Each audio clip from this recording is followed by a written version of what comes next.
श्रीगणेशाय नमः। अस्य श्रीरामरक्षास्तोत्रमन्त्रस्य बुधकौशिकऋषिः श्रीसीतारामचन्द्रो देवता। अनुष्टुप्छन्दः सीताशक्तिः श्रीमद्हनुमानकीलकम्। श्रीरामचन्द्रप्रीत्यर्थे जपे विनियोगः। अथ ध्यानम्। ध्यायेदाजानुबाहुं धृतशरधनुषं बद्धपद्मासनस्थं।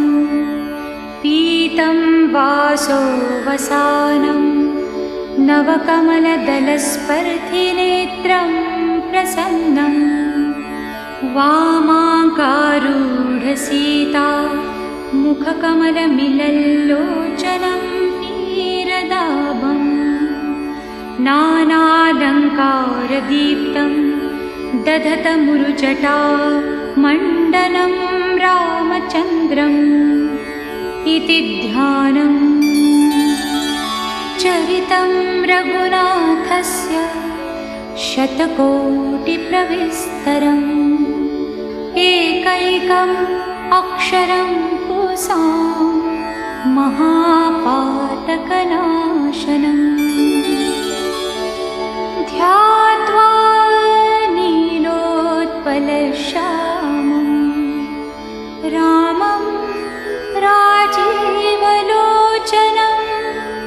जानकी लक्ष्मणोपेतं जटामुकुटमण्डितम्। सासितूर्ण धनुर्बाण पाणिं नक्तं चरान्तकं। स्वलीलया जगत्त्रातुम् आविर्भूतम् अजं विभुम्। रामरक्षां पठेत् प्राज्ञः पापग्नीं सर्वकामदां। शिरो मे राघवः पातु भालं दशरथात्मजः। कौसल्येयो दृशौ पातु विश्वामित्रप्रियश्रुती। घ्राणं पातु मखत्राता मुखं सौमित्रिवत्सलः। जिह्वां विद्यानिधिः पातु कण्ठं भरतवन्दितः। स्कन्धौ दिव्यायुधः पातु भुजौ भग्नेशकार्मुकः। करौ सीतापतिः पातु हृदयं जामदग्न्यजित्। मध्यं पातु हरध्वंसी नाभिं जाम्बवदाश्रयः। सुग्रीवेशः कटे पातु सख्यिनी हनुमत्प्रभुः। पुरूरघूत्तमः पातु रक्षकुलविनाशकृत्। जानुनी सेतुकृत् पातु जङ्घे दशमुखान्तकः। पादौ बिभीषणश्रीदः पातु रामोऽखिलं वपुः। पीतां रामबलोपेतां रक्षां यः सुकृती पठे। सचिरायुः सुखी पुत्री विजयी विनयी भवे। पातालभूतलव्योम चारिणश्छद्मचारिणः न द्रष्टुमपि शक्तास्ते। रक्षितं रामनामभिः। रामेति रामभद्रेति रामचन्द्रे नरो न लिप्यते पापै भुक्तिं मुक्तिं च विन्दति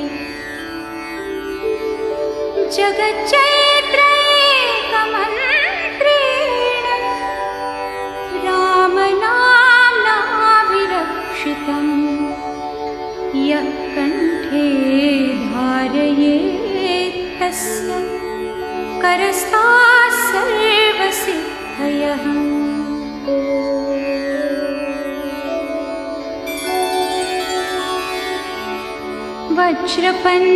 वज्रपञ्जरनामेदं यो रामकवचं स्मरेत् अव्याहताज्ञः सर्वत्र लभते जयमङ्गलम्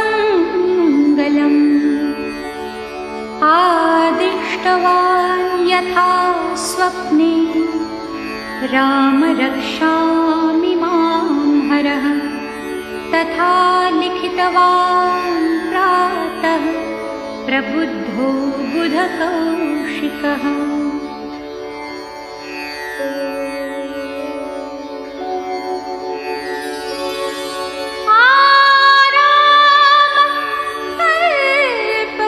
वृक्षाणां विराम सकलापदाम् अभिरामस्त्रिलोकानां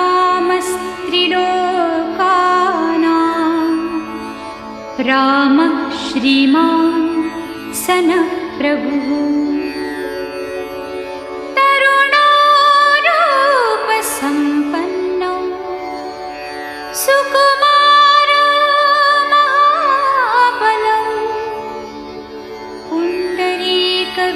पुण्डरीकविशालाक्षो क्षीरकृष्णाजिनाम्बरौ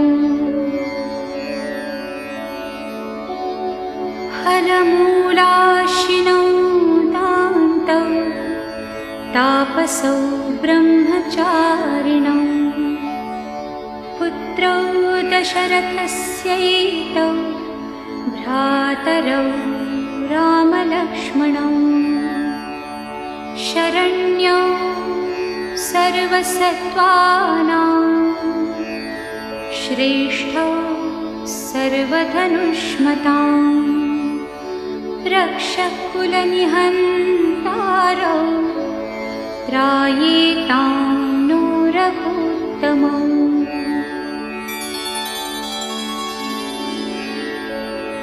आत्तसच्च धनुषा विशुस्पृशा वक्षया शुभनिशङ्गसङ्गिनौ रक्षणाय मम रामलक्ष्मणा अग्रतः पथि सदैव गच्छताम् सन्नद्ध कवची खड्गी चापबाणधरो युवा गच्छन् मनोरथोऽस्माकं राम पातु स लक्ष्मणः रामो दाशरथि शूरो लक्ष्मणानुचरो बली काकुत्स्थः पुरुषः पूर्णः कौसल्येयो रघुत्तमः वेदान्तवेद्यो यज्ञेशः पुराणपुरुषोत्तमः जानकीवल्लभः श्रीमान् अप्रमेय पराक्रमः इत्येतानि जपन् नित्यं मद्भक्तश्रद्धयान्वितः अश्वमेधाधिकं पुण्यं सम्प्राप्नोति न संशयः रामं दूर्वादलश्यामं पद्माक्षं पीतवाससं स्तुवन्ति ते संसारिणो नराः।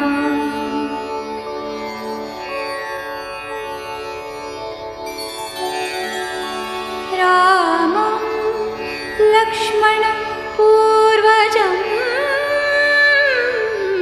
रघुवरं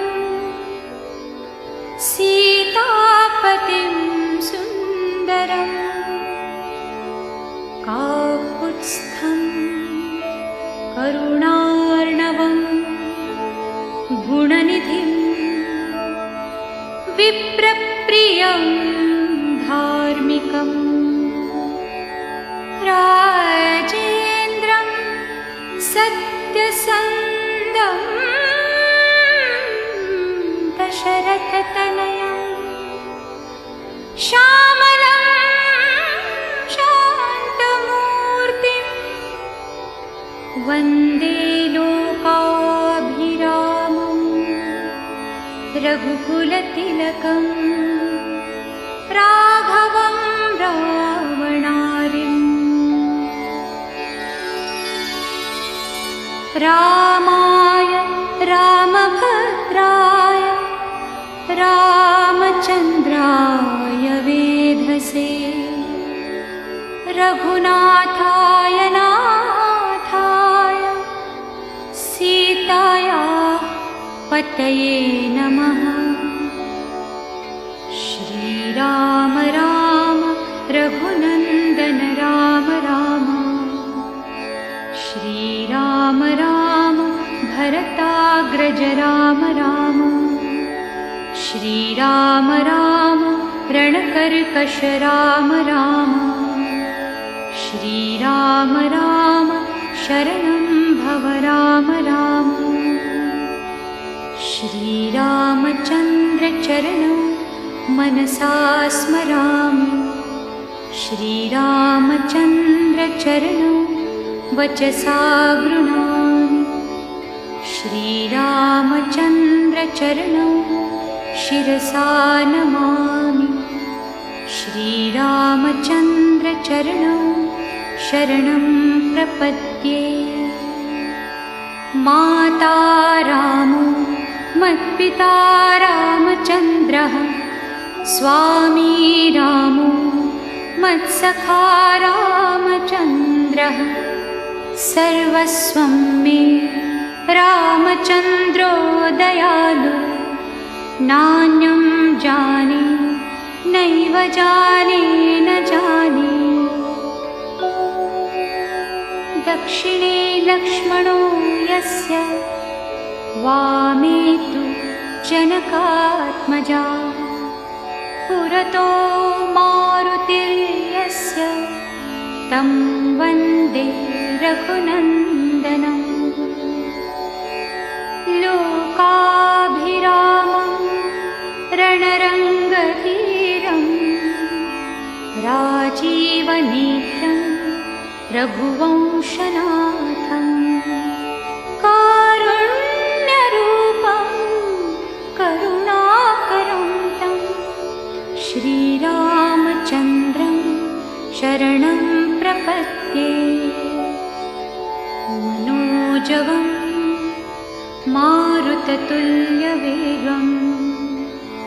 जितेन्द्रियं बुद्धिमतां वरिष्ठं वातात्मजं वानरयूथमुख्यं श्रीरामदूतं शरणं प्रपद्ये। पूजन्तं राम रामेति मधुरं मधुराक्षरम् आरुह्य कविताशाखां वन्दे वाल्मीकिकोकिलम्।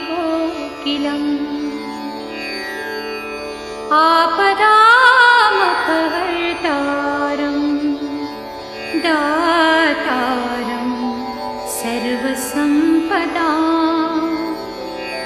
लोकाभिरामं श्रीरामं भूयो भूयो नमाम्यहम्।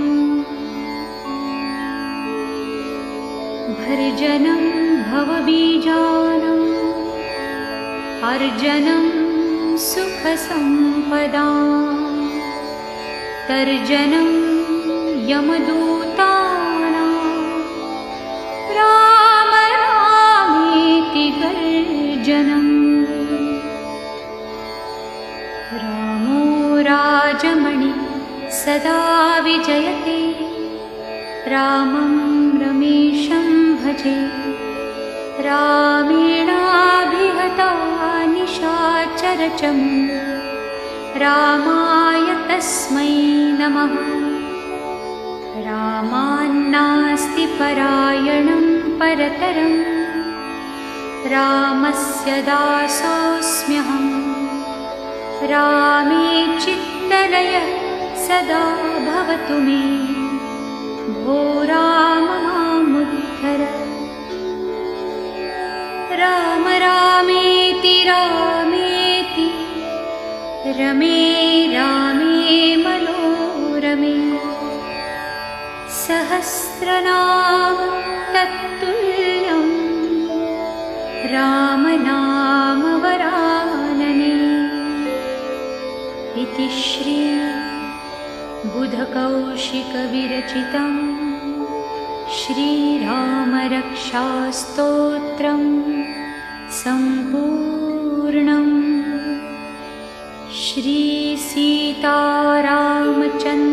श्रीसीतारामचन्द्रार्पणमस्तु श्रीराम श्रीराम